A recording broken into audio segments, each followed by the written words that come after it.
Hello all welcome back to screen space. And ఈ వీడియోలో David Batista నటించిన trap house movie review అయితే తెలుసుకుందాం. అండ్ వన్ థింగ్ ముందే చెప్పేస్తున్నా, ఇది ఒక స్కెడ్యూల్డ్ వీడియో అనమాట. మీరు ఈ వీడియో చూసే టైంకి నేను already psych Siddhartha movie theatre లో చూస్తూ ఉంటాను అనమాట. ఇది స్కెడ్యూల్ చేసి వెళ్ళిపోయా మార్నింగ్, అందుకే సెకండ్ ఛానల్ లో కూడా పెడుతున్నా. ఎందుకంటే మెయిన్ ఛానల్లో కాసేపట్లో సైక్ సిద్ధార్థ వీడియో వస్తుంది. సో అందుకే ఈ వీడియో అయితే సెకండ్ ఛానల్ లో పెట్టడం జరిగింది.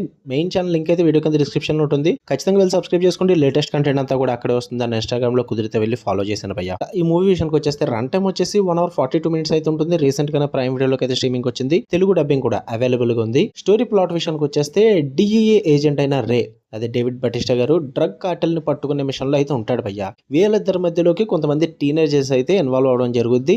అసలు ఈ డ్రగ్ కార్టెల్ ఏంటి, మరి హీరో ఏం చేశాడు, అసలు ఈ టీనేజర్స్ ఎందుకు మధ్యలోకి వచ్చారు, వీటన్నిటి చుట్టూ నడిచే స్టోరీ ట్రాప్ హౌస్. ఇక ఈ మూవీ నాకు ఎలా అనిపించింది అంటే, ఫస్ట్ ఆఫ్ ఆల్ కాన్సెప్ట్ అయితే బాగుంది, కానీ ప్రెజెంటేషన్ మాత్రం షెడ్ గెలిపిందని చెప్పాలి. పాజిటివ్స్ ఏమైనా ఉన్నాయంటే చెప్తాను. ఐడియా కాన్సెప్ట్ అయితే బాగుంది. పేరెంట్ వర్సెస్ ఆ teenagers angle with Cartel back drop అన్నది ఐడియా లెవెల్లో చాలా ఇంట్రెస్టింగ్ అనిపించింది. అండ్ డేవిడ్ బటిస్టా గారి పర్ఫార్మెన్స్ బాగుంటుంది. ఫిజికాలిటీ పరంగా, స్క్రీన్ ప్రెజెన్స్ పరంగా ఓకే అనిపిస్తుంది. అంటే ఫ్యూ యాక్షన్ మూమెంట్స్, అంటే లైక్ కొన్ని షూట్అవుట్స్ కానీ, చేసింగ్ సీక్వెన్సెస్ కానీ వన్ టైం వాచ్ ఫీల్ అయితే ఇస్తాయి భయ్య. పైగా రన్ టైం కూడా చాలా తక్కువ కాబట్టి క్రిస్పీగా వెళ్ళిపోతుంటుంది. ఇక నెగిటివ్స్ విషయానికి వచ్చేస్తే అన్రియలిస్టిక్ రైటింగ్ అనమాట. లిటరల్లీ టీనేజర్స్ ఆ కార్టెల్ హౌసెస్ మధ్య జరిగే కొన్ని సీన్స్ అయితే అన్బిలీవబుల్ గా అనిపిస్తాయి.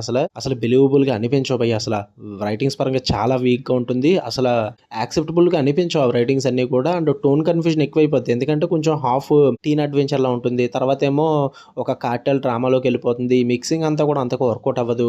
అలాగే ఎమోషనల్ కనెక్ట్ కూడా చాలా వీక్ గా ఉంటుంది. క్యారెక్టర్స్ పరంగా చాలా వీక్ రైటింగ్స్ ఉంటాయి. అండ్ హై స్టేక్స్ కూడా బిలీవబుల్ గా అనిపించవు.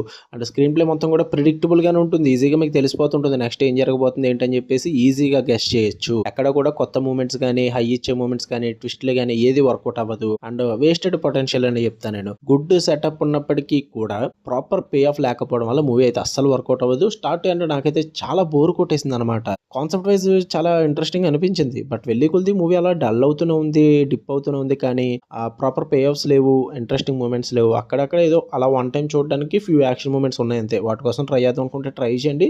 అవాయిడ్ చేసేసిన పెద్ద ప్రాబ్లం ఏం లేదు భయ్య, స్కిప్ చేసుకోవచ్చు మూవీ. అంత ఇంట్రెస్టింగ్ ఏమైతే లేదు. ట్రై చేద్దాం అనుకుంటే ట్రై చేయండి. ప్రైమ్ వీడియోలో ఉంది. తెలుగు డబ్బింగ్ అయితే పర్లేదు, బాగానే ఉంది. ఓకే, మీకు వీడియో నచ్చితే లైక్ చేయండి, షేర్ చేయండి, మీ ఒపీనియన్స్ కూడా కామెంట్ చేయండి. అండ్ కాసేపులో సైక్ సిద్ధార్థ రివ్యూ అయితే మన మెయిన్ ఛానల్ వస్తుంది. ఖచ్చితంగా వెళ్ళి మెయిన్ ఛానల్ సబ్స్క్రైబ్ చేసుకోండి. Okay, love you all, by.